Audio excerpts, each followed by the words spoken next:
Hay tres verdades fundamentales que deben entender y que los ayudarán a prepararse para su trayectoria futura. Primero, conoce la verdad de quién eres tú. Segundo, conoce la verdad de lo que el Padre Celestial y su Hijo te han ofrecido. Y tercero, conoce la verdad relacionada con tu conversión. Bien, estimados hermanos, muy buenos días. Esperamos que puedan disfrutar de esta ocasión. Hoy aquí de nuevo en una lección más con el hermano Andrés Hernández del programa Ven, Sígueme, de Edificados en Cristo. Hoy veremos la clase que tiene que ver desde el 5 de mayo al 11 de junio. Se llama que se cumplirán las promesas. Incluye solo la sección 45 de Doctrina y Convenios. Entonces, bienvenido, hermano Andrés Hernández. Gracias, Heriberto. El día de hoy empezaremos hablando de que esta sección se dio en el mes de marzo de 1831. ¿Sí? Había pasado apenas un año de la fundación de la iglesia y la gran cantidad de personas que se han bautizado en la iglesia. El Señor había dado el mandamiento de que viajaran a Ohio para hacer allí como un recogimiento. ¿Sí? Allí habíamos visto en lecciones anteriores que habían tenido algunos desafíos, habían recibido la ley del Señor y ahora el Señor deseaba compartir con ellos los efectos que tendría esto y a causa de algunos temores que ellos tenían en su vida personal. Entonces, ¿algún contexto antes, hermano Hernández?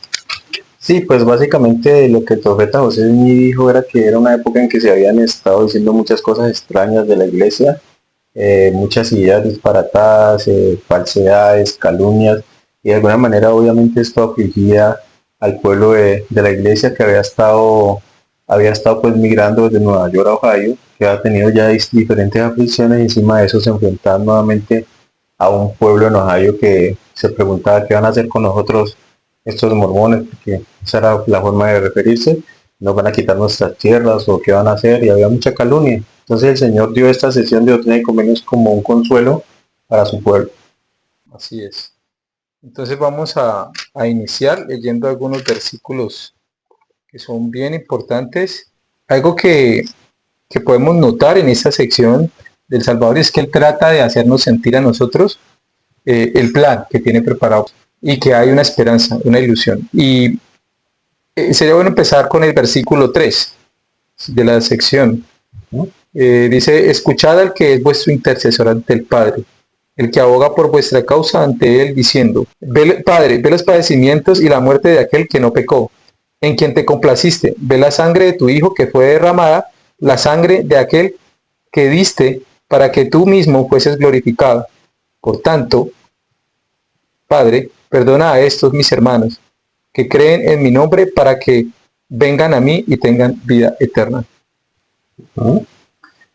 Así es, el Salvador Jesucristo entonces allí está hablando de uno de, o quizás el más importante de los roles que él tiene para con nosotros. Él dice intercesor, ¿no? Y la palabra intercesor viene mucho de los temas legales, de los juzgados, es un equivalente de abogado. En otras escrituras dice que es vuestro abogado ante el Padre, y es quien aboga por nosotros para que podamos ser perdonados. Y los argumentos que él da, pues es el sacrificio expiatorio que hizo, aquel que fue sacrificado por los pecados del mundo.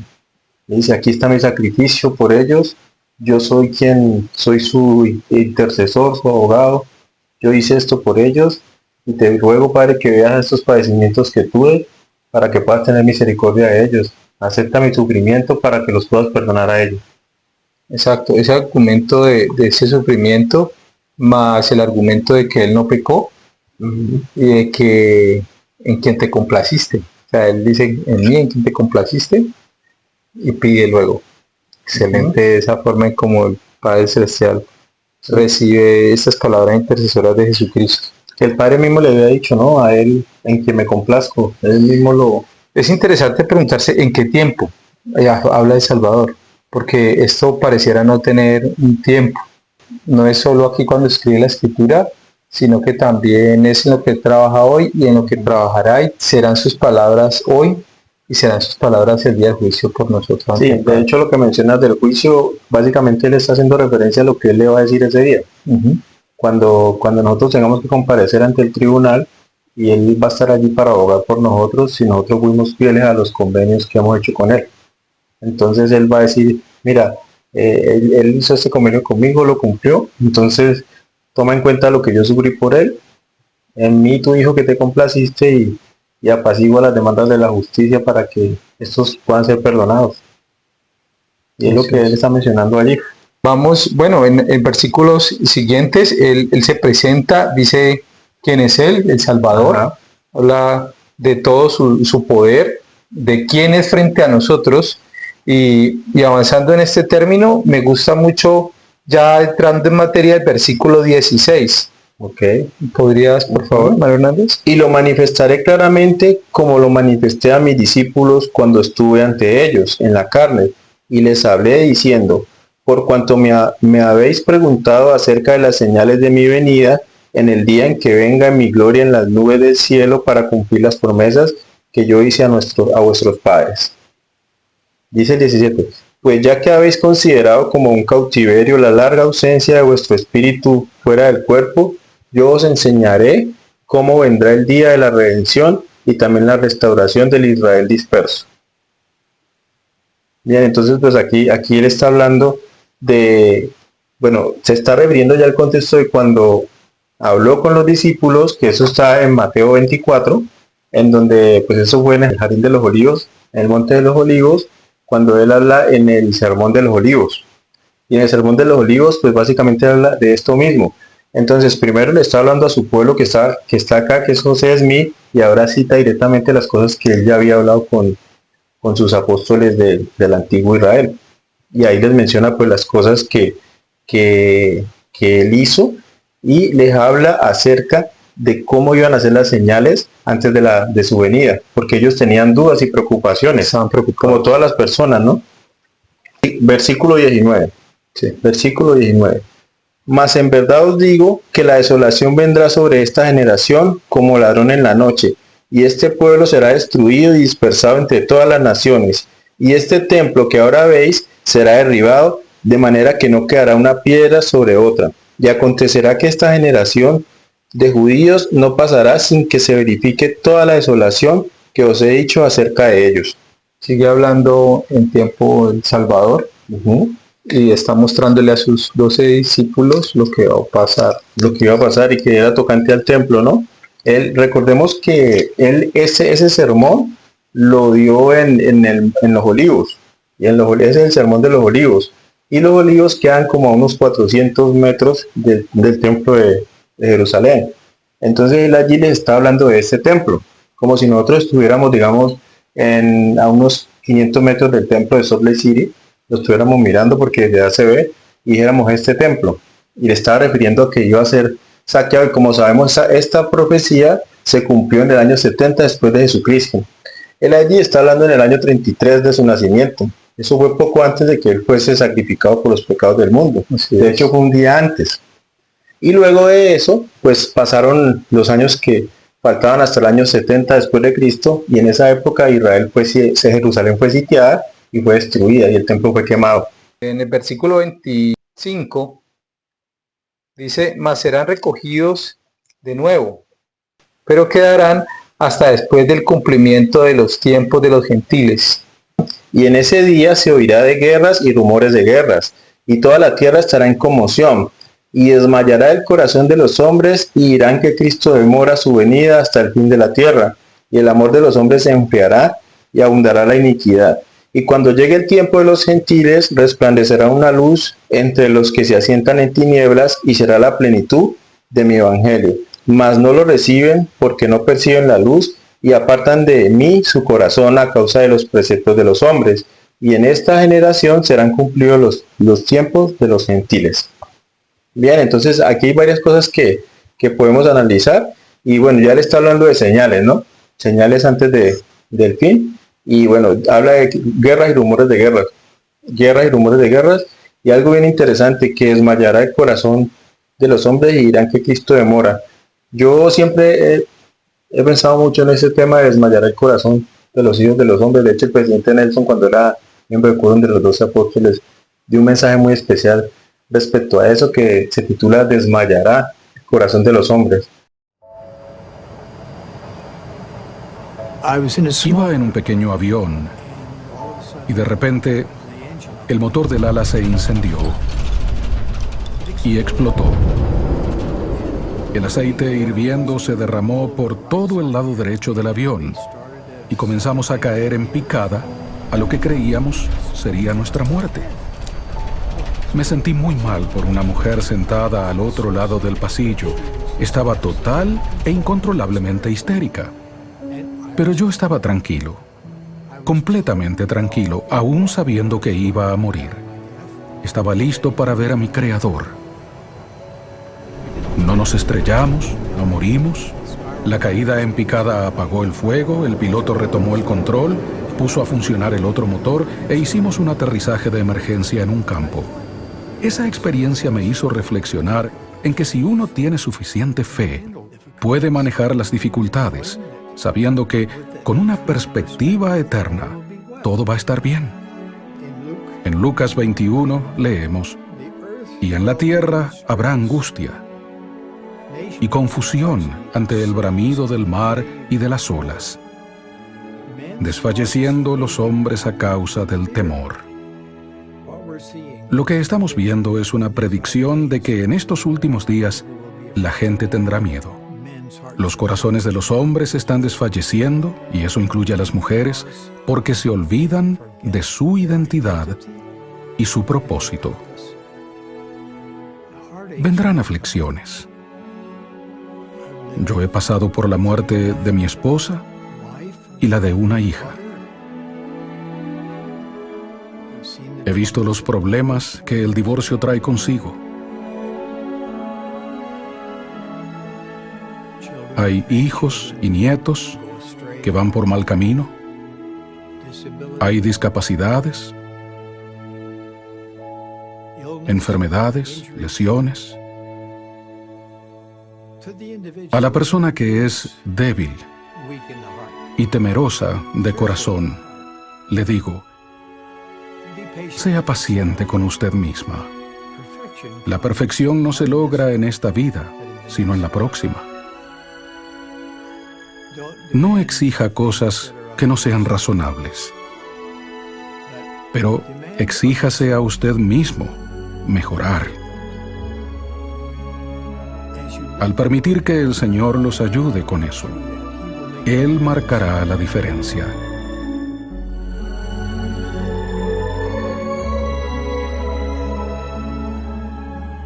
Estoy muy agradecido por el Evangelio de Jesucristo, que me permite ese tipo de fortaleza en estos tiempos tumultuosos. Pero esa experiencia, él dice que lo hizo reflexionar mucho en que si nosotros estamos preparados, no vamos a sentir ese temor, no vamos a sentir ese miedo, que en los últimos días se ven muchos problemas, divorcios, separaciones, familias destruidas, muchos problemas, y eso hace que las familias desmayen, las personas que desmayen en su corazón y sientan tristeza. Pero debemos de estar del lado del Señor. Si nosotros estamos del lado del Señor y confiamos en su ley, como se nos enseñó en la sesión pasada, y en las enseñanzas que Él nos ha dado en general, y estamos del lado de los convenios, no tendremos por qué tener preocupaciones, o al menos tendremos un consuelo sobre el cual podernos cimentar. Ok, y dice también, dice, en el 28 dice: y cuando llegue el tiempo de los gentiles, resplandecerá una luz entre los que se asientan en tinieblas, y será la plenitud de mi evangelio. Entonces, en las escrituras se está hablando acerca del tiempo de los gentiles. El tiempo de los gentiles hace referencia a un periodo en el cual el Señor entrega su evangelio a los gentiles, la predica a los gentiles, y esto empieza poco después de que Jesucristo muere y resucita. Los apóstoles como Pedro y Pablo, a través de revelaciones, reciben el mandato de predicar a los gentiles. De hecho, Pablo fue de los apóstoles que más predicó a los gentiles. Si ustedes miran en los evangelios, él hablaba a los corintios, al pueblo de los tesalonicenses, etcétera, etcétera. Todos estos pueblos eran gentiles y el apóstol Pablo fue en misiones a ellos. Cuando viene la gran apostasía y este periodo, esto se interrumpe, pero al el evangelio ser restaurado nuevamente, también inicia por los gentiles. Y el evangelio se está predicando a los gentiles. Y nuevamente se promete que será predicado también a los judíos, al Israel. Y que ese evangelio a los lamanitas también, que también son un resto de la casa de Israel. Entonces ese momento va a llegar, y cuando esto ocurra, cuando el evangelio pueda ser predicado más propiamente a Israel, es una señal también de que Jesucristo ya viene. De hecho, el libro de Mormón, en su portada, en uno de los 3 propósitos del libro de Mormón, narra esta misma visión que tiene el Salvador en cuanto a esa profecía. Y el propósito del libro de Mormón es precisamente ese. También convencer al judío y al gentil de que Jesús es el Cristo, y luego se manifieste esto a todas las naciones de la tierra. Entonces dice, pues como leía en el 29, que no lo reciben, porque no reciben la luz, y apartan de mí, dice el Señor, su corazón a causa de los preceptos de los hombres, y en esa generación serán cumplidos los tiempos de los gentiles. Claro, lo van a rechazar, y entonces ya ese tiempo va a pasar, y el evangelio va a ser predicado nuevamente al pueblo de Israel, para que se cumplan las promesas que el Señor le hizo a Israel. Israel nuevamente iba a ser recogida, iban a tener un pueblo y todo, iban a tener nuevamente su ciudad. Y esas cosas ya están pasando. Ya como sabemos, Israel es en su país, y muchas de esas profecías ya se están cumpliendo. Y vivirán hombres en esa generación que no morirán hasta que vean una plaga arrasadora, porque una enfermedad desoladora cubrirá la tierra. Pero mis discípulos estarán en lugares santos y no serán movidos. Pero entre los inicuos los hombres alzarán sus voces y maldecirán a Dios y morirán. Bien, mi discípulo estará en lugares santos, ¿no? De hecho, cuando hablamos del recogimiento de Israel, en estos días, cuando el pueblo se le mandó a personas que eran de otras partes congregarse en Ohio, hablamos también del recogimiento en esta etapa de la restauración, y hablábamos de que a ellos en ese momento se les mandó congregarse todos, incluso los que fueran de otros países en los Estados Unidos de Norteamérica. Sin embargo, a nosotros se nos pide hoy día que nos congreguemos en las estacas de Sion, y es importante que lo podamos mencionar porque aquí habla de que los discípulos de él estarán en lugares santos. ¿Y cuáles son esos lugares santos donde un discípulo del Salvador Jesucristo debería de estar? En la clase pasada hablamos de lo que era un discípulo. Hablamos de que era alguien que seguía enseñanzas, preceptos y normas de un Señor, en este caso el Señor Jesucristo. Y nosotros como discípulos de Él vamos a estar en lugares santos. ¿Y cuáles son esos lugares santos? Por ejemplo, El Santo Templo.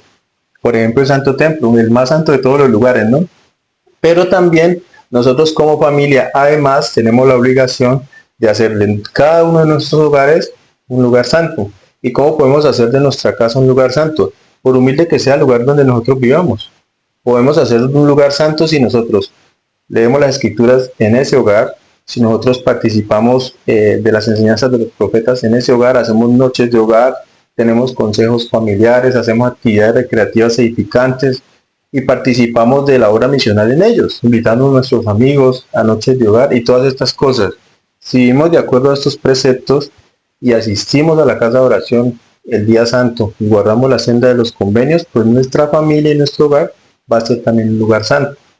Así es. La manera en que nosotros veamos los mandamientos de Dios también determina esa santidad de las circunstancias en las que vivimos. Un ejemplo de ello, cuando hablamos de enfermedades y de cosas así, también tiene relación con obedecer algunos mandamientos, como la palabra de sabiduría, ¿sí? Por supuesto. El mantenernos limpios nuestros cuerpos, saludables, seguir los consejos del Señor en sus santas escrituras, donde nos aconseja alimentarnos bien, ser personas que dormimos temprano y hacer muchísimas cosas que nos puedan ayudar a vivir de la manera correcta. Y todas esas están como promesas. El Señor, lo veremos en secciones más adelante, pero la promesa en muchas partes de la escritura está que nuestros jóvenes levantarán sus alas como águilas y correrán sin fatigarse y andarán sin desmayar. Lo vemos tanto en el Antiguo Testamento como también en el libro de Doctrina y Convenios que estudiaremos. Así es. Los lugares santos, pues, como lo mencionaba hace un momento, las estacas de Sion, ¿no? Cada que se edifica una estaca, que se organiza una estaca de Sion, desde donde empieza en sus límites, desde donde empieza hasta donde termina, es como si se edificase una ciudad santa. Es una ciudad santa dentro de los límites de ese lugar. El Señor espera que las personas que allí vivan guarden los mandamientos de Él. Espera que tengan las cosas en común, que se ayuden los unos a los otros, que se sirvan, se amen y haya una unidad. Entonces nosotros debemos de luchar contra las cosas que nos separan y trabajar para que queden detrás de esas debilidades, convertirlas en la fortaleza de la unidad. Y por eso habla de que los discípulos estarán en lugares santos. Y es interesante que lo mencione porque dice que habrá una plaga desoladora, ¿no? Arrasadora. Y hay veces las personas piensan, pues con esto de la pandemia, muchos pensaron, no, esa es la plaga arrasadora.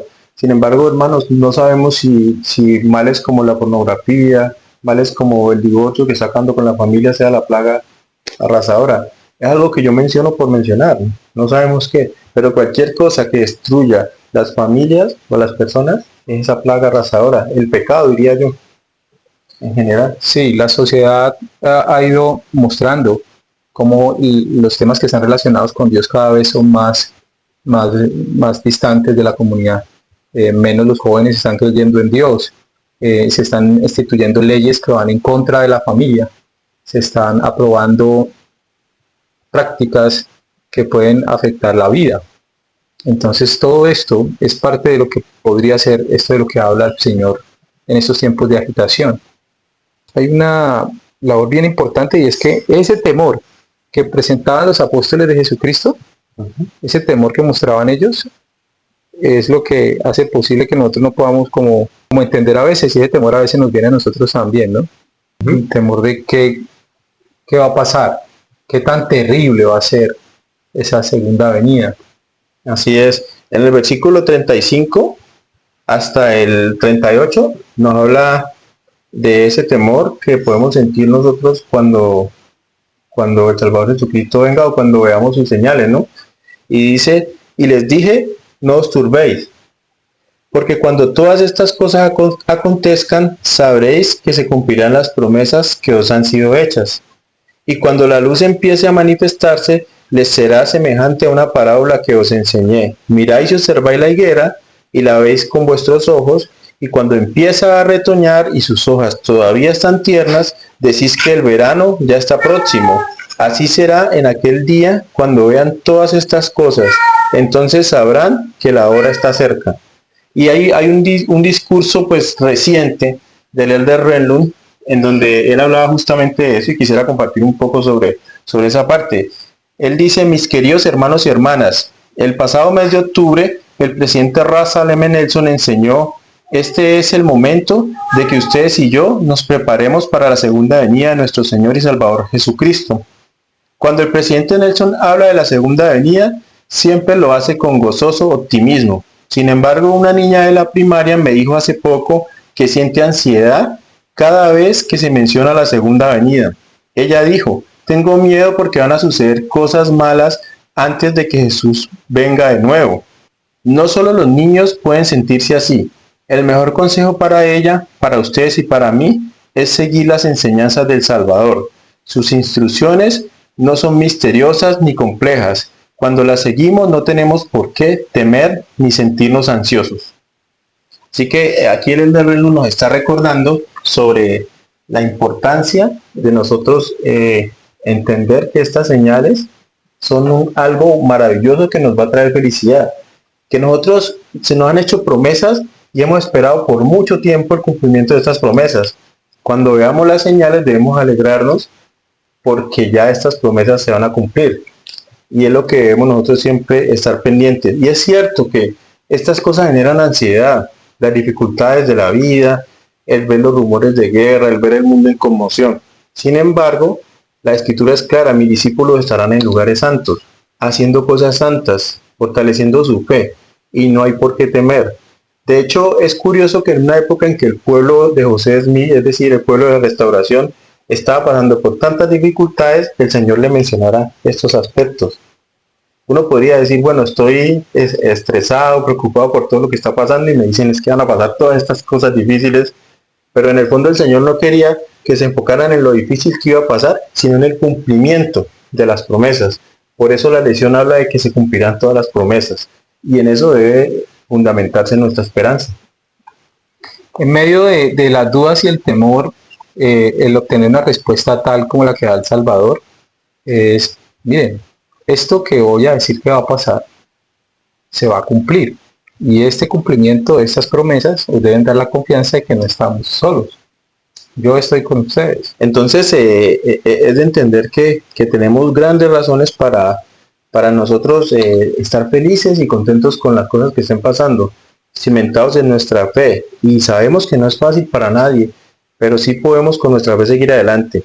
En el versículo 39 nos dice: y acontecerá que el que me teme estará esperando que llegue el gran día del Señor. Sí, las señales de la venida del Hijo del Hombre. Entonces los justos deberíamos estar esperando esas señales, diciendo: ya mi Señor viene. En la conferencia pasada, el presidente Nelson dijo que El Salvador se estaba preparando para venir. El Salvador se estaba preparando para venir. Y yo me imagino que El Salvador se está ahora arreglando, ataviándose, poniéndose quizás sus ropas, su manto, para venir. Y nosotros debemos estar listos para recibirle. Dice también en el versículo 40: y se verán señales y maravillas, porque se manifestarán arriba en los cielos y abajo en la tierra. Y verán sangre y fuego y vapores de humo. Y antes de que venga el día del Señor, el sol se oscurecerá y la luna se tornará en sangre, y las estrellas caerán del cielo, y el resto será congregado en este lugar. Y entonces me buscarán, he aquí vendré, y me verán en las nubes del cielo, revestido de poder y gran gloria, con todos los santos ángeles, y el que no me esté esperando será desarraigado.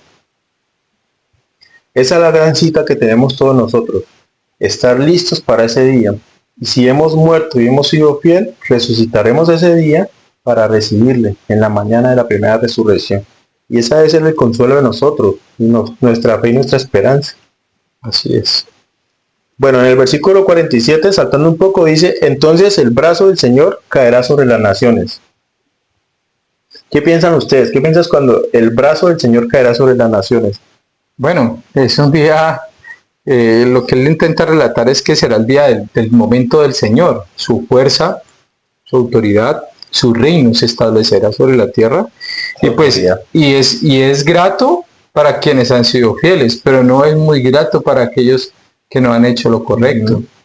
Va a ser el día de gozo y va a ser el día del susto también para muchos. Recordemos que el brazo es la representación de lo que uno hace, ¿no? Con sus manos. Y también es la representación de quienes pueden empuñar una espada quizás. Entonces él para algunos va a venir con un brazo de misericordia, de guía, de orientación, y para otros va a venir con un brazo de justicia. Y él va a ser quien va a gobernar. Está hablando particularmente de la segunda venida y el periodo milenario en el cual él va a ser nuestro gobernador, nuestro legislador, y va a ser quien mande. Entonces el brazo de él va a estar allí ejerciendo orden. Y dice, bueno, y entonces el Señor pondrá su pie sobre este monte y se partirá por en medio y temblará la tierra y se tambaleará y también se estremecerán los cielos. Bueno, y aquí está diciendo que el Señor llegará a ese monte. Y particularmente a qué monte se está refiriendo. Pues el que hablaba con los apóstoles. Exactamente, recordemos que esta parte que él está diciendo aquí está haciendo referencia al Sermón de los Olivos, que está registrado en el capítulo 24 de Mateo, y fue allí donde él instruyó a su pueblo acerca de las señales de la segunda venida, a los apóstoles, y está refiriéndose a ese mismo monte que queda cerca al templo de Jerusalén, y él allí nuevamente va a venir en su segunda venida. Y ahí se va pues cumplir una profecía que dice que el lugar se va a abrir en dos y se va a separar un lado para allá y el otro para acá, de algo que podremos analizar un poco más adelante. ¿Qué tal si leemos entonces ahora también el 49 y luego saltamos al 51? Dice: y el Señor emitirá su voz, y todos los confines de la tierra oirán, y las naciones de la tierra se lamentarán, y los que hayan reído descubrirán su insensatez. Las burlas de los hombres, ¿no? El Salvador ha sido burlado, quienes han creído en él, en algún momento todos hemos sido burlados. Dice el 51, y entonces me mirarán los judíos, y dirán: ¿qué heridas son estas en tus manos y en tus pies? Entonces sabrán que yo soy el Señor, porque les diré: estas son las heridas con que fui herido en casa de mis amigos. Soy el que fue levantado, soy Jesús que fue crucificado, soy el Hijo de Dios. Y entonces llorarán a causa de sus iniquidades y se lamentarán, porque persiguieron a su rey. Lo persiguen hoy en día. Porque es que el hecho de la muerte del Salvador y eso que nosotros vemos tan triste en las Escrituras, en el Nuevo Testamento, tiene una conducta permanente hoy, actualmente, entre ellos. Ellos será para ellos muy doloroso el momento en que Él mismo se presente y se presente como el Salvador y sepan y les diga, yo soy Jesús. ¿Sí? Ese momento será el momento de quiebre para ellos y entonces sabrán que todas sus padres, todas sus generaciones estuvieron equivocadas. Pero es un momento de amor, no es un momento donde pretendemos juzgarlos por su error, sino que será un momento de amor y será una manera de traerlos a Él. Él los traerá así. Ahora, es también muy fácil pensar, bueno, a los judíos son los que van a sufrir esto, ¿no? Y ciertamente así es. Pero sin embargo también podemos nosotros pensar además el hecho de que nosotros podemos ser coprotagonistas de esta situación en diferentes etapas de nuestra vida y con ciertas actitudes. ¿Y qué es eso? Pues él dice que entonces mirarán los judíos y dirán, ¿qué heridas son estas en tus manos y en tus pies? A veces cuando nosotros conocemos el mundo, quizás algunos de nosotros en ciertas épocas de nuestra vida podemos haber desconocido el Salvador. Muchas personas hoy día no lo reconocen a Jesucristo como el Salvador. Y están aquí, ahora, en esta época con nosotros. Y no le conocen. Ellos también van a ver esas heridas. Y también van a preguntarse qué heridas son esas. Pues yo soy Jesucristo, el que ustedes rechazaron. ¿Cuántas veces nosotros aún conociéndolo, incluso podemos desconocer esas heridas? No pensar en ellas ni en la trascendencia del sacrificio que él hizo. Y cuántas veces nosotros vamos por el mundo haciendo cosas que no vemos que él no nos ha mandado que hagamos y desconocemos el sufrimiento que él tuvo, como se narra en la sesión 19 de Doctrina y Convenios. Entonces es necesario entender que no solamente estas cosas son para los judíos, sino también para nosotros. Tú decías que el libro de Mormón se publicó para convencer al judío y al gentil de que Jesús es el Cristo. Nosotros o estamos en uno de esos grupos o en el otro. O sea, no hay nadie que quede fuera. No hay nadie más. El pueblo de Nefi, los nefitas y los lamanitas hacen parte de la casa de Israel. Nosotros conocemos la genealogía de Nefi y de Ismael. Y sabemos que son descendientes de José. Entonces, al saber estas cosas, no solamente tenemos bendiciones, sino también responsabilidad. Y una de ellas es la de valorar el sacrificio expiatorio del Salvador Jesucristo. Y una cosa más, yo estoy seguro, y estas son palabras mías, que entre el pueblo de Israel había gente que sabía que él era Jesucristo.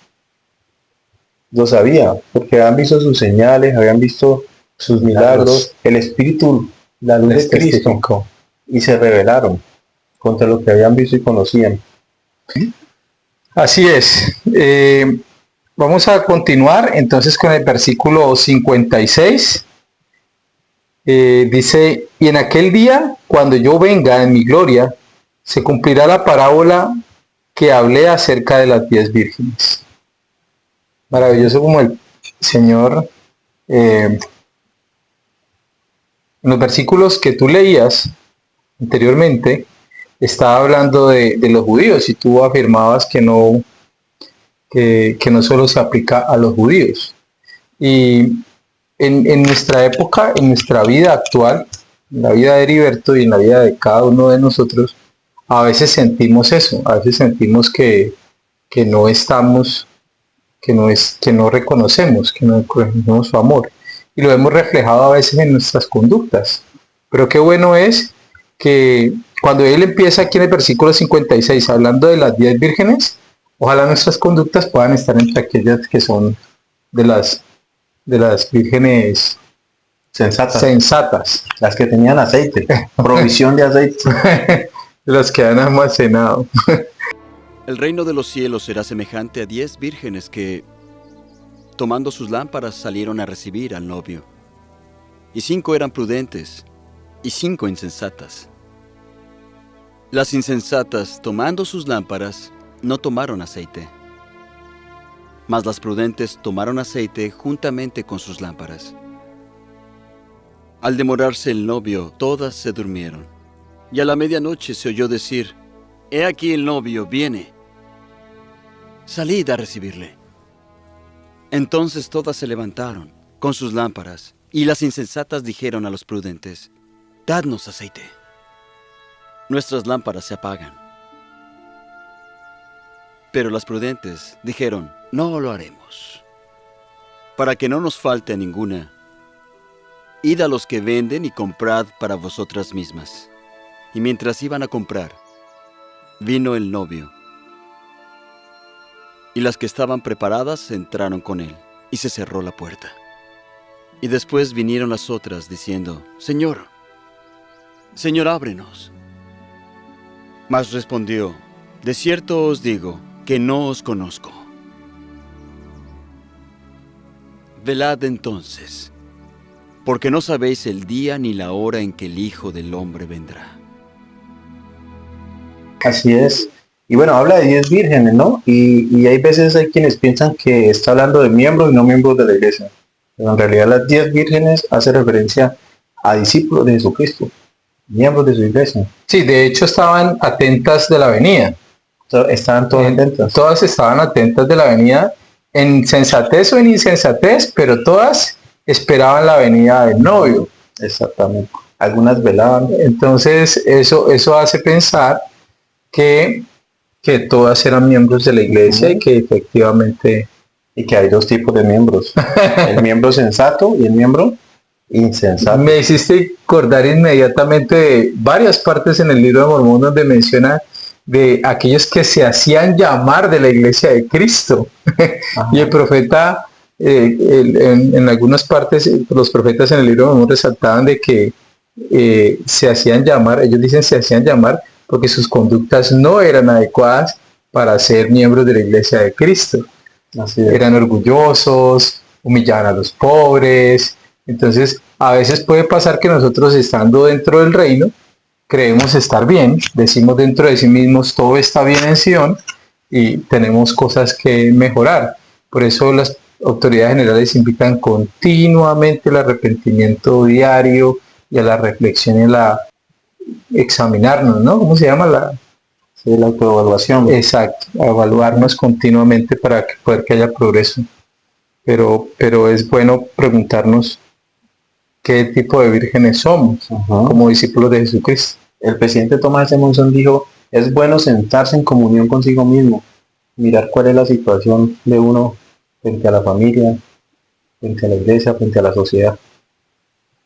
Yo he estado recordando que el presidente Jorge Eduardo Trujillo Hernández, presidente de la Misión Cari hace algunos años, una vez nos enseñó una historia que siempre recuerdo y tiene que ver con esto, y no sé si algún día el presidente Trujillo ve este video. Me gustaría que en los comentarios nos contara un poco más acerca de esa historia. Él contó algo como que, no sé si era él, iba por la calle y de repente alguien lo llamaba y le decía: Jorgito, Jorgito, lo llamaba. Y cuando él miró era un payaso, alguien vestido de payaso. Pero como estaba vestido de payaso, él no lo reconocía, no sabía quién era. Y resulta que esta persona le habló quizás más de cerca y él lo reconoció. Y él le dijo, no recuerdo el nombre, le dijo: fulano de tal, no sabía que tú te vestías de payaso o te disfrazabas de payaso. Y esta persona le dijo: Jorge, yo no me disfrazo de payaso, yo soy payaso. Si tú te vistieras de payaso, estarías disfrazado de payaso porque tú no eres payaso, pero yo sí soy payaso. Y el presidente Trujillo decía: ¿nos vestimos de miembros de la iglesia o somos miembros de la iglesia? ¿Nos disfrazamos de miembros de la iglesia o somos miembros de la iglesia? Esa enseñanza del presidente Trujillo me quedó grabada en la mente.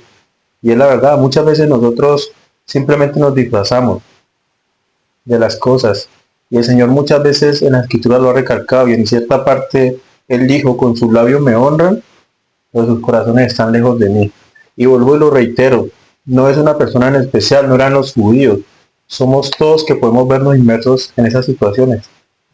Me gustaría también leer el versículo 57.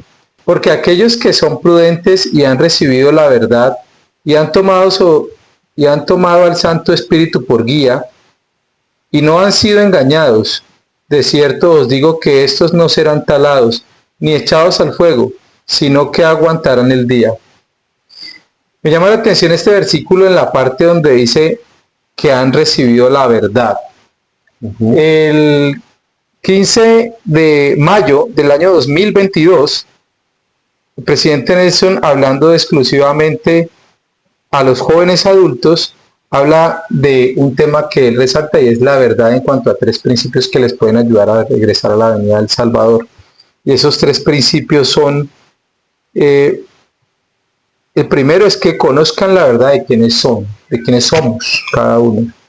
Lo segundo es que conozcan la verdad de lo que el Padre Celestial y Jesucristo nos han ofrecido a cada uno de nosotros, a cada hijo de Dios. Y lo tercero es que conozcan la verdad en cuanto a la relación que nosotros tenemos de nuestra propia conversión. 3 cosas que nos acercan muchísimo a la presencia del Padre Celestial. Y es muy importante que lo podamos tener muy en cuenta a la hora de acercarnos y poder ser o la Virgen prudente o la Virgen insensata. Y aquí está la promesa, ¿no? Y les será dada la tierra por herencia, y se multiplicarán y se harán fuertes, y sus hijos crecerán sin pecado hasta salvarse, porque el Señor estará en medio de ellos, y su gloria estará sobre ellos, y Él será su rey y su legislador, lo que hablábamos de cuando el Salvador Jesucristo esté en el milenio. Es bien interesante el hecho de que la sensatez nos lleve a estas cosas, y yo recordaba mucho que en el libro de Mormón el profeta Jacob enseñó muchas cosas, muchísimas cosas, y al final él termina con esto. Él dice: sed prudentes. ¿Qué más os puedo decir? La prudencia básicamente lo resume todo. Si somos prudentes en nuestras acciones de acuerdo a las enseñanzas del Señor, pues entonces recibiremos la verdad. Aquí el Señor claramente lo dice: porque aquellos que son prudentes y han recibido la verdad y han tomado el Santo Espíritu por guía y no han sido engañados, de cierto os digo que estos no serán talados. Y es porque fueron prudentes y recibieron la verdad. En el versículo 60 dice: y ahora bien, he aquí os digo que no os será permitido saber más concerniente a este capítulo, sino hasta que sea traducido el Nuevo Testamento, y en él se darán a conocer todas estas cosas.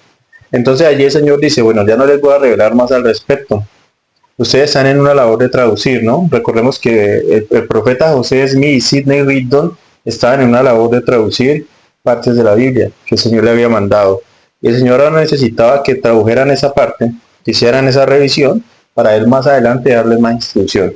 Y dice en el 61, por tanto ahora os aconsejo traducirlo a fin de que estéis preparados para las cosas que vendrán. Entonces vaya, prepárese para la próxima clase que le vamos a dar, o para la próxima instrucción, para que pueda recibir y entender las cosas que el Señor le va a revelar. Yo pienso que en la enseñanza que ejerce el Salvador Jesucristo cuando estaba en vida, cuando revela cuando estuvo en las Américas, cuando estaba en Jerusalén, hay momentos donde Él está enseñando y se detiene. ¿Sí?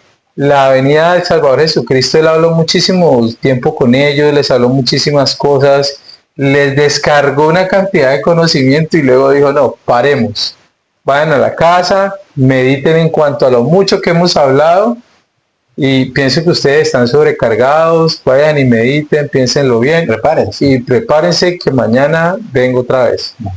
Hagan esa parte de la traducción, que eso lo necesitan para estar más listos. Exacto, entonces lo mandó a estudiar. Cuando el rey Benjamín les dijo o fue el Salvador Jesucristo, les dijo que fueran a las casas y meditaran, porque el siguiente día les iba a volver a enseñar. Sí, en esa parte es una de las partes donde Él les enseña, ¿no? Y les hace como esa pausa.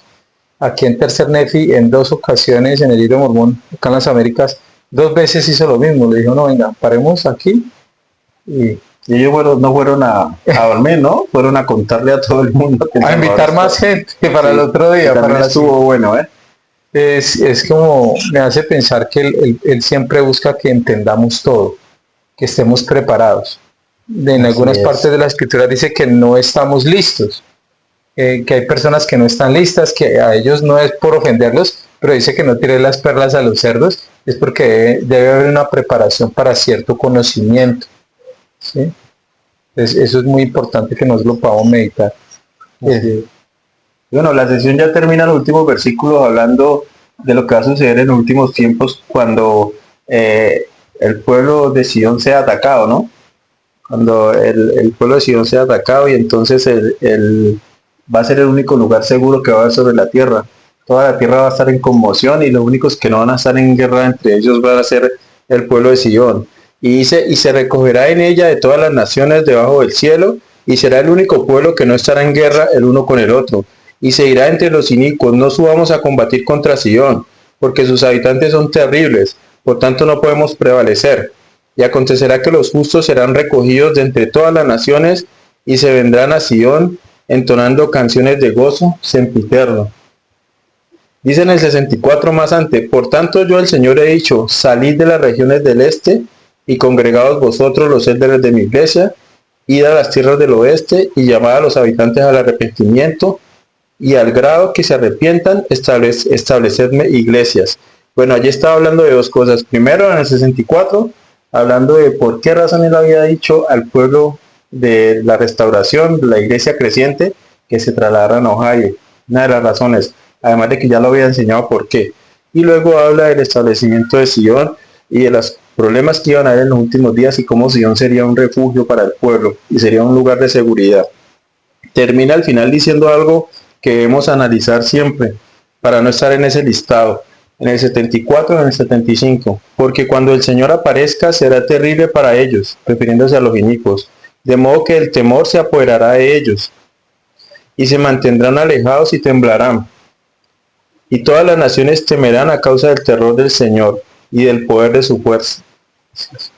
Es indispensable que nosotros podamos meditar en estas cosas, algo que es de consideración, hermanos y hermanas, y es el hecho que una sesión como esta tiene mucho contenido doctrinal.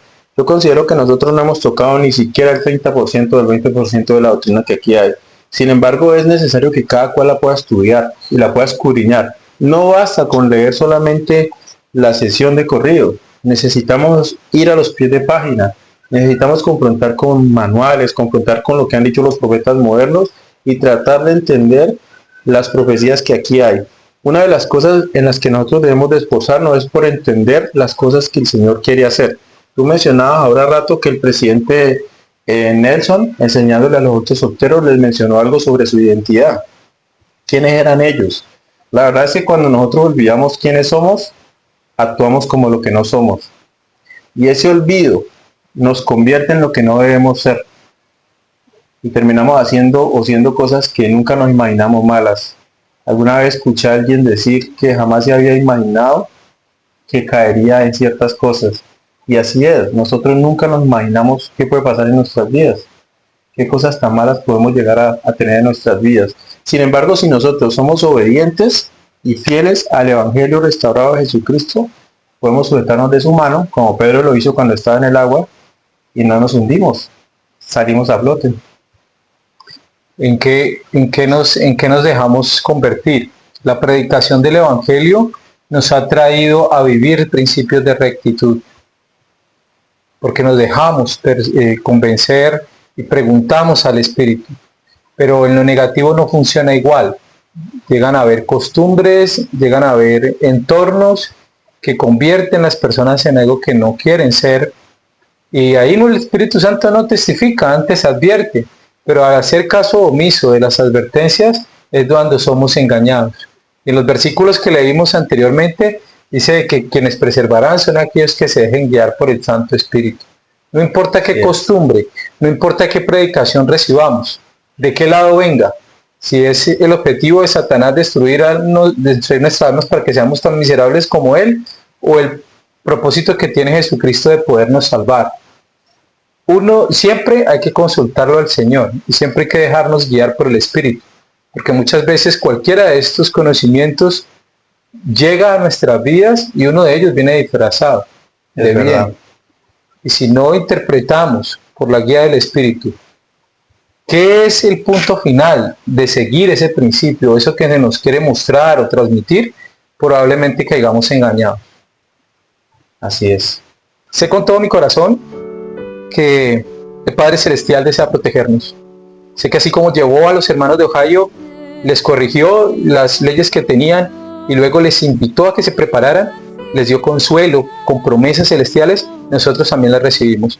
Yo he podido recibir las promesas del Señor, las he recibido en mi bautismo, las he recibido cuando se me daba el sacerdocio, las he recibido al entrar a la casa del Señor.